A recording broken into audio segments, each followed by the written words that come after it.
Hey guys, Matt here, Rec Brewery. Happy Homebrew Wednesday. This is the first official pour of the hoppy blonde ale that Dennis and I collabed and brewed probably about a week and a half ago, I think now, if I'm recalling.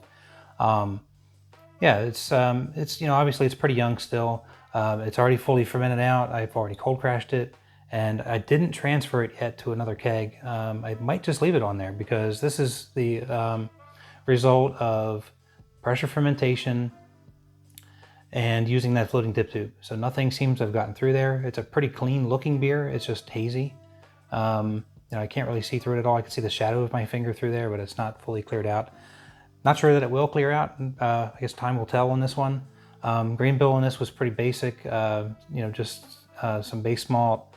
Can't remember off the top of my head what we used on that. I believe it was Pilsner, maybe it was 2. I can't remember. Dennis, you can correct me or I'll look at my notes after. I didn't bring them in here. Some wheat malt is in here, I believe, and so is some honey malt. And then the hops on this, most of the hops, I have about 9 ounces of hops in here. Most hops I've probably used in the beer because I haven't really made an IPA yet. So this is the hoppiest beer that I've made. And most of that was about 8.5 ounces of Trident, which is a blended hop from Hopsteiner. We got a whole bunch of hops from Hopsteiner a couple of experiments ago for Brewtubers, so thank you Hopsteiner for sending those. And finally got a chance to use a whole chunk of those. I think I had I might have had 12 ounces of them, so this used up a lot of those. And Trident's supposed to give off, from what I read, like a citrusy, fruity, tropical, and passion fruit in the nose. And with the amount of hops that I used in this, I expect to get some of that here. Let's see what we got. Yeah, in the nose, it's a very clean nose. Juggernaut does a great job. It fermented out pretty fast, like I said, 4 days. Gave it some time to chill out a couple days, did a cold crash, and it's very clean smelling. Might be getting a little bit of the hop aroma in the nose, but it's not as strong as I thought it would be with using as much hops as I used. But I could probably pick up a little bit of, it's faint for me, but I do pick up some of that citrus. I think I'm picking up maybe more of that passion fruit and more sort of a fruity characteristic. That's really interesting. Let's go ahead and dive in. Cheers.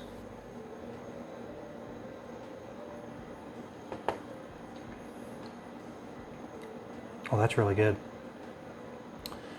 Definitely changes my mind on being afraid to use a lot of hops, because I was afraid that this would be too hoppy. But no, this is good. Definitely getting more of the flavor from the hops. Definitely getting can taste some of that malt through here too.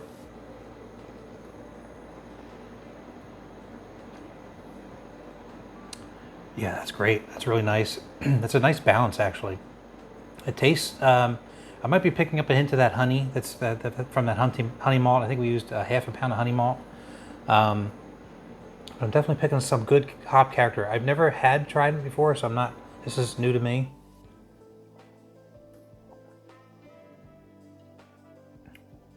And this beer is pretty young too. I mean, it's only what, a week plus old, so that's good. I'd be interested to see how this kind of goes over the next couple of weeks. That's nice. The head hasn't stuck around, but again, that could just be that it's not fully carbonated yet. It went right off of the pressure fermentation, which it pressure fermented around 11-12 psi. And then when it was done, after I was done cold crashing, actually the last day of cold crashing, I went ahead and added CO2 to it. And for 24 hours, it did like 25 psi, just to kind of give it a little something so I can review it. So today I actually just finished cold crashing, and it's still sitting in the ferment chamber at that temperature. But now it's at serving pressure. So yeah, that came out good, Dennis. It was a treat brewing with you. Thank you for brewing with me. I do have some brewing footage. Just going to put some highlights. We have a lot of footage. We did do a Zoom call. Not going to put the whole thing on there, obviously, but I do have some highlights to show you guys. But a couple of quick updates before I get into that. My heat belt, I've had this for years. I probably had this from right around the time when I started brewing, but it's finally bitten the dust. Now, a lot of this black on here is melted electrical tape, but there was, from the last couple of brews, there was like a split in here, and I didn't see any burned wires or anything on the inside, so I just sort of taped it up and kept using it. But the tape kind of melted away after this last couple of brews here. So I took the tape off, and it's sticky and it's just melted on there. So that's what that black is. But I took a peek in here, and the wires, they don't look really burnt per se, but they just don't look pretty to me. So I'm probably done using this. I'm gonna go ahead and get a new one. I mean, this thing is I probably have a good 12 years on that thing now. Maybe 11 or 12 years now, actually, because I've been brewing for about that. Let me say, I started brewing in 2011, so I'm at 12 years now. So that's probably about a 10-year-old item. So I definitely got my use out of it. So that's going to be new on the books. And I did put a short up the other day for this, but a big shout out to 5 Star. This thing was cruddy looking from using it for hops in most of my, well, pretty much all of my brew days except for one recently. And look at that, nice and shiny again. That was just a 30-minute soak in PPW. I didn't do anything else with it, just kind of stuck it in a bucket in the sink. 30 minutes, rinsed it off, and that's what I ended up with. It's not perfect, it probably has some water stains at the bottom, is probably what I'm seeing there, but that looks 100 times better than it did before I stuck it in there. So, nice job, 5 Star, excellent cleaning products from those guys. That's PPW at its finest. Well, I'll let you guys go ahead and check out those highlights, enjoy the brewing footage, and we'll see you next week. Happy Homebrew Wednesday, cheers.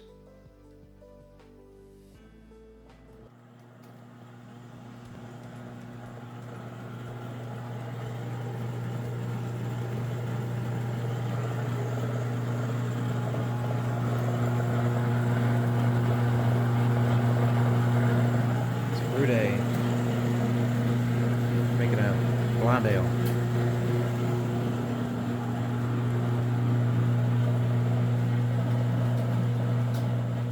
Hey, that is a good looking color. We got to cool down the samples. I could try it out, the pH on it. I got 5.1 on mine. Ah, nice. Okay. I think Let's see how close I got. I put an ounce of acid in here to make sure it's low enough. Mine called for four milliliters. Okay. So yeah. I think it's kind of settled out at 5.1. So that's good. 5.1's good for a light beer. I'm happy with it. Right on the money. Our mash going here. It's been mashing for about 15-20 minutes. Doing that hobby blonde ale. Doing a keg wash. We're going to be fermenting in a keg again. So we got that washing. And we got Dennis. He just ran away for a minute. So brewing, Woodshed Brewing today. It's a nice day today. It's 80, almost 80 degrees. Good day for brewing. Alright, we're going to try out this new floating dip tube today. So, took out the standard one. See if I can do this one-handed. Just feed this down in here.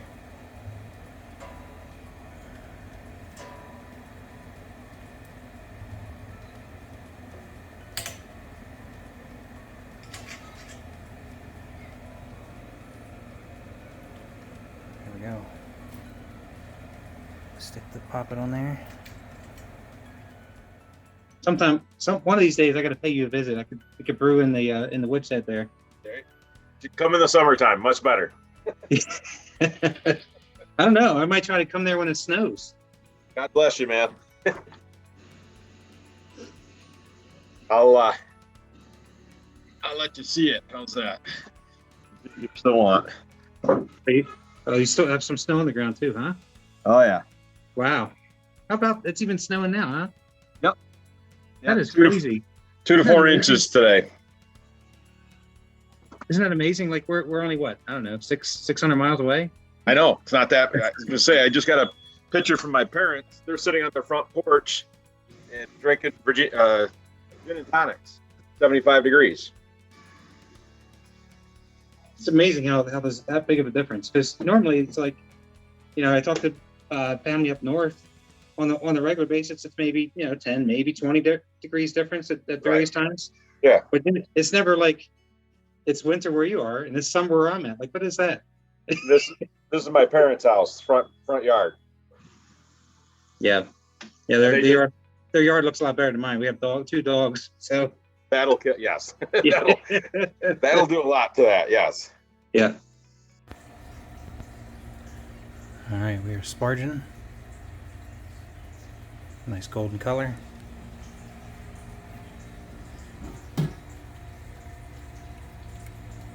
Still kind of adjusting that rate a little bit. Got the keg being washed. Now that I switched out the post, so we got the floating dip tube set up in there. And now, my friends, is what 8.5 ounces of hops looks like. We're using some Trident I've had hold on to from Hopsteiner, and we're using some bittering gold for the bittering charge. We got our boil going now. Go ahead and put in our bittering charge. 0.22 ounces of bitter gold. 60 minutes on the clock. All right, 15 minutes left on the clock. Put in the Whirlflock tablet and the yeast nutrient. Next up is the Whirlpool. All right, we were trying to do a 165 hop stand. I cut the water off just in the nick of time, it looks like. And we're going to set this clock to 20 minutes. Or, what did we say? 10 minutes, right? 10 minutes? Yeah, 10 minutes. There we go. Good thing I checked. And we'll see if all these fit into the hop spider here. There's a lot of hops. Yeah, I might have to stir that. Alright, so we're just having it sit in there at the bottom so we can get all that hop goodness going through. And we have it set for 10 minutes. Whirlpool 165. And then we'll finish her up. Alright, we've got the floating dip tube in there. It's not really focusing, but it's all sanitized and ready to go, or chilled down. So we're going to be fermenting this at about 75, 80 degrees anyway, so we're right where we need to be. So I'm going to go ahead and start transferring. Alright, there we go, transferring into the keg. Got our sample there. Hydrometer came out to 1045, which is pretty close. Yeah, 1045. There's the yeast, just fresh off the stir plate. It's already settled down a bit. That's the juggernaut. So plenty of good yeast going into this. Spun valve ready to go. Yeah, we got a little bit. We got about what we had last time, maybe a tad more in the keg, so that's good. Yeah, I guess it's about 4 gallons in there. All right, there's juggernaut going in.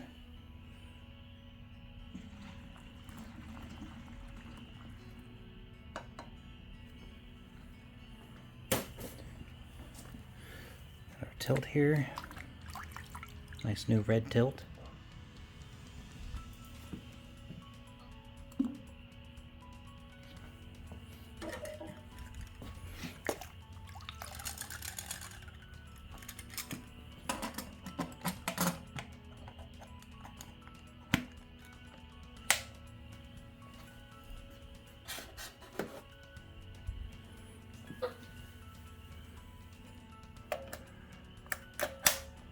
Now, assuming that's still set for 10 psi, should be good to go. I'll catch up with you and let you know how mine gets going here and see if they have any. Let me know if you got any airlock or anything like that activity, and then well, mine came straight off. Mine came straight make off sure the we store hook up. plate, so I expect later tonight or early tomorrow morning I'll see something. Cool. And then let's see if we can't plan for something here in the next month or so to see if we can't find a date like this again to see if we can do something with that Sultana. Yeah, I would like to. This has been good, and we'll have this to kind of use as an idea. Like, okay, we threw 8 ounces of hops in here. What's that like? Right. You got too much, not enough. What are we at? So perfect. Yeah. Yep. All right, Matt. Have a great evening, sir. And you enjoy that weather. Please do me a favor. Enjoy that weather. I'll enjoy it for you. You enjoy your snow for me. Yeah, I will send you pictures. How's that? Sounds good. All right, Matt. Have a good night. night. We'll see Thanks. you.